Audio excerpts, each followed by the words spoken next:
चलिए, तो आज जो है हम आपको ट्रम्प ऑफ सर्जरी के बारे में बताते हैं। ये आपकी जो हाई स्कूल की जो दूसरी किताब है उसका नाम क्या है? फुटप्रिंट विदाउट किड्स, है ना, इस तरह का। तो उस किताब का जो है आपका पहला लेसन है, the name of the first lesson क्या है? ट्रम्प ऑफ सर्जरी, मतलब जो है सर्जरी की जीत, चिकित्सा की जीत या सर्जरी की जीत या शल्य की जीत या ऑपरेशन की जीत। इसमें समरी क्या है? इसमें लिखा जो जेम्स हैरियट हैं, वो जेम्स हैरियट जो है, जेम्स हैरियट एक वेटनेरियन है, मतलब जो है पशु डॉक्टर हैं, और उनका जो है पशुओं से शुरू से क्या रहा है? लगाव रहा है। तो बताना ही चाहते हैं इस लेसन के माध्यम से कि किसी भी चीज़ के प्रति ज़्यादा जो लगाव होता है वो नुकसान कर देता है। क्योंकि इस कहानी में आप देखे होंगे कि श्रीमती जो पम्फ्रे हैं, उनके पास जो ट्रिकी नाम का जो कुत्ता है, वो जो है उसके प्रति इतना ओवर उनका ब्लाइंड लव है।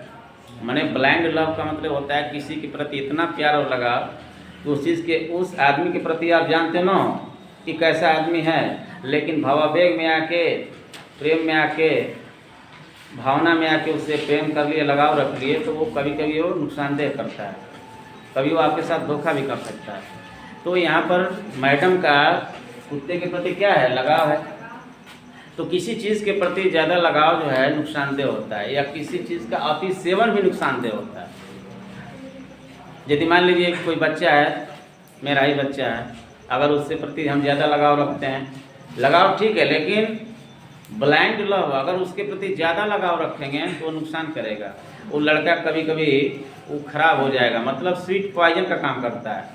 अगर हम बच्चे से प्यार लगाव करते हैं ठीक है, लेकिन सीमा से बाहर अगर दुलार उसको देंगे तो कभी कभी स्वीट पॉइजन हो जाता है, मीठा जहर हो जाता है। तो इसमें ही बताया गया है, इसमें लिखे कि ये ट्रम्प ऑफ सर्जरी, ये जेम्स हैरियट द्वारा लिखा गया है।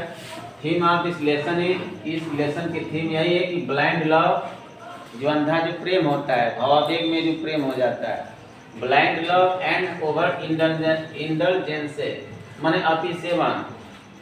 लिखा गया है कि इस लेसन का जो मेन थीम है वो ब्लाइंड लव है और ओवर इंडल्जेंस है, मतलब अति सेवन है, मतलब किसी चीज़ के प्रति ज़्यादा लगाव और अति सेवन, यही दो चीज़ दिखाया गया है। किसी चीज़ के प्रति सीमा से बाहर लगाव नुकसानदेह है, लगाव सीमा के अंदर ही रहना चाहिए, और अति सेवन भी नुकसान करता है। किसी चीज़ को खिलाना है, किसी व्यक्ति को खिलाना है, आपको 4 रोटी खिला दिए, बहुत प्रेम में आके लो भैया खा लो 8 रोटी 7 रोटी, पता चला कि उनका पेट फूल गया, बोतल लटक गया। आया समझ में? तो ऐसा नहीं होना चाहिए, समझ आ रहा है ना?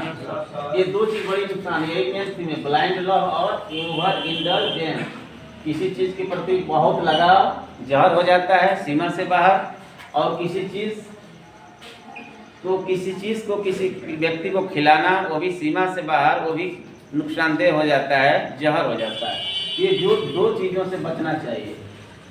इसमें है क्या? श्रीमती पम्फ्रे पैम्पर्स एक्सेसिव हटा, उनका जो है अपने कुत्ते से, श्रीमती पम्फ्रे का अपने कुत्ते से बहुत लगाव है, ज़्यादा पैम्पर्स माने ज़्यादा उससे लगाव है, जिसका नाम ट्रिकी है। ही फॉल्स इट, और लगाव की वजह से क्या होता है, उनको इतना खिलाते हैं कि ही फॉल्स इट, वो बीमार पड़ जाता है। दिस स्टोरी टेल्स दैट, ये कहानी हमें बताती है कि लव विदाउट डिसिप्लिन, ऐसा प्रेम, ऐसा लगाव जिसमें कोई अनुशासन न हो, मैंने ऐसा लगाव जिसके बारे में आप कुछ जानते नहीं है, भावावेग में लगाव रख रहे हैं, एंड अंडरस्टैंडिंग, और बिना समझ के अगर आप लगाव रखते हैं तो वो जो है क्या होता है? नुकसानदेह होता है। मैंने कुल मिला के इसमें ही बताया गया, इसकी थीम है कि किसी व्यक्ति के प्रति लगाव, प्रेम सीमा में ही रहना चाहिए, और किसी व्यक्ति को खिलाने पिलाने की बात है तो उसको सीमा में ही खिलाना पिलाना चाहिए, और उसके प्रति समझ होनी चाहिए, नहीं तो फिर वही जहर बन जाता है। चाहे किसी के प्रति हो, चाहे बच्चा हो या कोई जानवर हो, लगाव आप सीमा में ही करें, खातिर बातिर उसकी सीमा में ही करें। अगर किसी चीज़ का हद कर देंगे तो वही जहर बन जाएगा, और यही हाल हुआ ट्रिकी के साथ। इतना टॉफ़ी, इतना अंडा, इतना उसको फास्ट फूड खिलाती है मैडम कि वो कुत्ता बीमार हो जाता है, अंत में उसको डॉक्टर से इलाज करवाना पड़ता है। तो यही इसकी थीम है। इतना रहने देते हैं। Thank you.